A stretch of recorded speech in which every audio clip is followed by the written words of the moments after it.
Hey y'all, it's only Black Girl again, back at it again with the realness. Oh shit, say what? Anyways, sorry about that. So I want to talk to you guys today about privilege. I think privilege is like one of the basic concepts that you need to understand if we're going to talk about anything that has to do with social justice related, not even just race related, but across the board. If you do not understand the basic principle of privilege, then nobody's going to get anywhere in any type of conversation. I'm here to try to break this down for you as much as I possibly can because it's honestly a very easy concept to understand, but for some reason, everyone is still on 6,000 different pages. Now, this is going to be part one of two videos I'm going to try to do this. This first video is really just going to be a really general overview on privilege overall. This is going to be just, it's not specific to any topic. This is really just breaking out privilege because whatever identity group you apply it to, the concept is still exactly the same.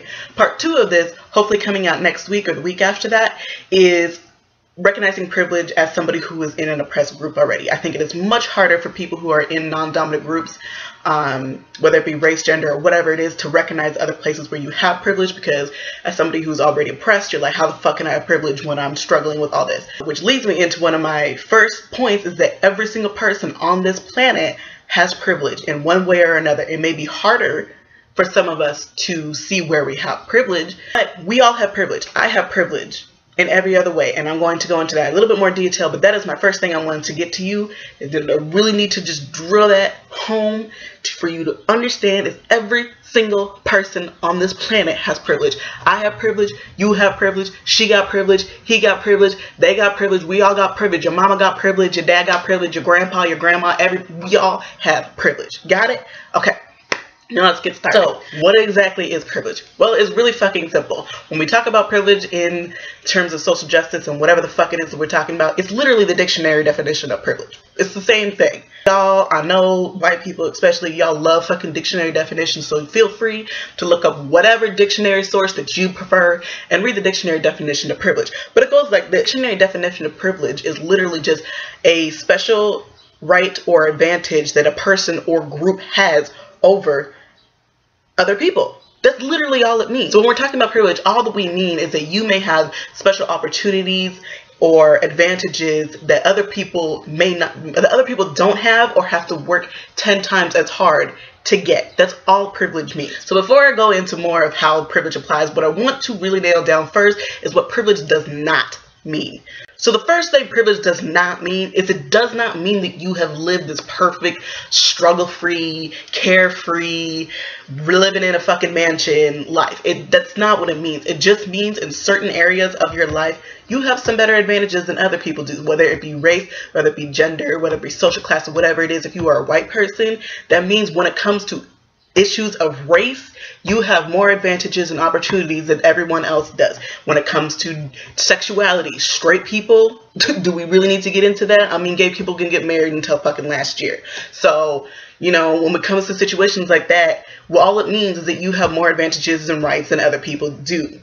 That's all it means. And if you really can sit here and deny that in every single area of your life you don't have any kind of advantage, then you're really just fucking lying and bullshitting, and you're not here to learn. Then you can literally shut off this video and go fuck yourself. The second thing that having privilege does not mean is that you will never face discrimination ever. That's not what it means. It doesn't even mean that you will never face discrimination in that group that you have privilege in. So, for example, if you are a white person, it doesn't mean that you will never face discrimination for being white. It means that you don't face it at the same fucking rate that the rest of us do. You may experience it once a fucking month, where we're experiencing it 600 fucking times a day. That's a fucking privilege. Bitch, if I could limit my amount of racism to one time a month, sign me the fuck up. I would never talk about racism again in my fucking life. The last thing I really want to cover is it doesn't mean it's bad. Just because you have privilege does not mean it's a bad thing. In fact, it's actually a really good thing, because it means that you are in a position to help others get the equality that they need. You are in the position that gives you power. You are in the position for people to listen to you. So you now can take this power and help everyone else who is falling flat on their fucking face. You can help them get up to the same level that you are on. Now, if you don't want to do that, or you're a dickhead like fucking Donald Trump and you want to use your privilege and power to be a fucking dickhead, well, yeah, that kind of makes it a bad thing. But I truly believe that most people who have privilege are not out here looking to try to fuck up everybody else's life. Privilege in itself is not a bad thing. What you decide to do with it determines on whether you are a shitty person or not. So now that we've gotten what privilege isn't out of the way, let's talk about what privilege is. So as I said before, we all have privilege in some way, shape, or form. So really all privilege is when we are talking about social classes, there is a group that is dominant. In other words, the group that is considered the norm in whatever society that you're in. In our case, I'm going to be talking about America because I'm in America. So in America, we have social classes, we have social groups, and in each one of those different classes or groups, we have a group of people who is considered the norm, or in this case, the dominant group, and then everybody else is considered not the norm or the non-dominant group. People who are the norm or the dominant group are the people with privilege. So for some classes and groups, it may be super easy for us to identify those. So like example, for race, gender, ethnicity, for like race, gender, ethnicity, sexual orientation, those are super easy to point out. White people, straight people, cisgendered people, able-bodied people, those are all different social classes and those are all dominant groups. So if you are not a white person, if you are not an able-bodied person, if you are not a cisgender person, you are now a part of a non-dominant group because you are not considered the norm. Therefore, this country and the systems in this country are not set up to support you. That's what it means. It's pretty easy. Like, I don't understand why we are still having issues with this concept because it's really fucking easy. Every system in the fucking world is set up to accommodate certain groups of people, and it leaves anybody who is outside that group to fall flat on their face. That's all it means. So if you are in a dominant group, that means that you have privileges because this entire fucking system was set up to cater to you. And so if you're not in those, you automatically fall short and have to either work 10 times as hard to get it, or you're just never fucking gonna get it because nobody cares in this country. Nobody cares in that system. And if you're confused about how to find out if you are in a dominant group or not, just look at that group and go look at what is presented to you in this world. Go look at what is being shown to you on the media or what is available as resources. And that's going to answer your question. If you have to dig and dig and dig and dig and dig to find one fucking black person that looks like you, it's pretty safe to say that you are not in the dominant group. For example, I can go around this for me and say I am a black African-American 23-year-old. That puts me like in the young adult section. I'm able-bodied. I'm a cisgender female whose first language is English. I'm transracially adopted. I was raised in a two-parent home. I was raised Christian. I'm a U.S. citizen, and so on and so forth. In those areas I just named several places where I have privilege and places that I don't. Race, I'm black. Clearly, I don't have any fucking privilege. Just look anywhere around you. African American, don't have privilege. However, I also named that I was able-bodied. It's definitely a fucking privilege. I never have to think about my ability to do things, whether it's physically or mentally. That is a privilege. I'm also cisgender. Everything is catered to people who are cisgendered, who are identified with the gender they are assigned at birth. That's me. That's a privilege. Never have to think about anything that has to do with my gender identity or anything like that. That's a fucking privilege. Going down the line, I live in America. My first language is English. That is a huge fucking privilege. Everything is catered to people who speak English in this country. I'm a U.S. citizen. Also a fucking privilege. Raised in a two-parent home. A privilege. Those are all things that may change according to how you identify in those social groups. But again, it goes back to the fact that we all have privileges in different ways. But one point that I want to make before I move on to the last thing is that some of these are not necessarily constants. For example, you can't change your race. As much as you may want to Rachel Dolezal yourself around, your race does not fucking change. I'm black, I'm going to be black to the day I die. If you're white, you're going to be white to the day you die. However, not everything is constant. For example, if you are, it's like age.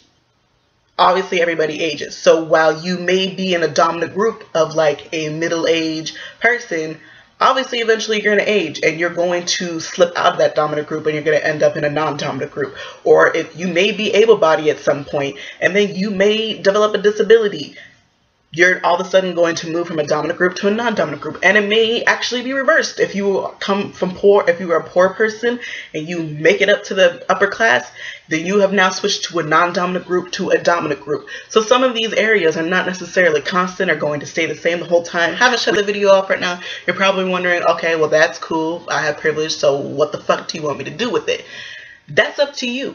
As I said before, I honestly believe that most people who are having these conversations, or even willing to have a conversation about privilege, and if you're watching this video, you probably are trying to learn. So to me, that means that you are somebody who is actually looking to advocate for change. So what to do with that privilege is to make sure that the people who don't have that privilege are either given the platform to speak, or that you are amplifying those voices. Not speaking over them, but amplifying them. We don't need people who are in the dominant groups to speak for us. We need you to elevate our voice. So for example, if we're talking about white privilege, we don't need white people to sit here and tell us what the black experience is and how the blacks don't have privilege and how the blacks do this and the black life and it's a hard knock life, whatever the fuck. We don't need you to tell us that, because honestly that's how we got into the fucked up situation that we are today. What we need you to do with your white privilege is, when you see us speaking up, give us that platform, whether it's in your job, whether it's reblogging something or reposting something, whether it's just saying, hey, you know, check out this article about this, or if you are in a position of power, if you have a job, if you are a fucking TV anchor or whatever the fuck it is, if you're bringing those people on to speak for themselves, that's really all it means. There are so many different ways that you can be an ally to us that doesn't involve you speaking for us. And that's where that term check your privilege comes from. Because before you speak, before you insert your opinion in something that you shouldn't be inserting in, you need to check your privilege. Is it really your place to tell black people how the black life is, the black experience is? Is it white man? No, it's not. Is it really your place as a cisgender person to tell the transgender people what they need to do and how they need to feel? No, it's not. That's where that term check your privilege comes from. When you step out of line, you need to step back and check your privilege and see if you really should be here right now, because you probably shouldn't be. If you're in doubt, just shut your mouth. And the second part to that is to educate your own members of your group. So if you are a part of a dominant group, if it's white, whether it's straight, whether it's cisgendered, or whatever it is, you can educate people in your own group about how they also have privilege and how they can also play a part in helping to change the world, to make it a better place, and we can all hold hands and sing kumbaya and blah blah blah and all this stuff. We don't need you to sit here and tell them how we feel about it. It's your job to also educate them on how they have the same privileges as you do, because you guys are in the same dominant group. So you get it? You got it? Good. Okay, cool. Well, I've been talking for fucking ever. I was hoping to make that a little bit shorter, but honestly, I'm not too mad about it, because this is a really important topic that I think we really all need to get on the same page with. So I actually wrote an article about this, and I'm going to put the link to that down in the description. And y'all know how to contact me if you have any more questions or follow-ups. Feel free to hit me up and have a conversation about it. Like, share, subscribe. You can share that article as well. And hopefully I will see you guys next week with part 2. It might be delayed to the week after, because I am going out of town next week, but I'm going to try to get it done before I leave. I will see you guys next week. Bye! The reason why allies are important is because people who are in non-dominant groups are, well, not dominant, and they don't have power. We need the help of people who are in our dominant groups to kind of project our voices, because all the narrative has been from the people in the dominant groups. So basically, as an ally, you're somebody who is in a dominant group who has decided that you want to help support people who are in non-dominant groups, and your job in that is to support, keyword support, like a support, like lift us up. Like, the reason I really want to emphasize the support is that there are a lot of white allies who come out here and they're like, oh, I want to do everything for black people.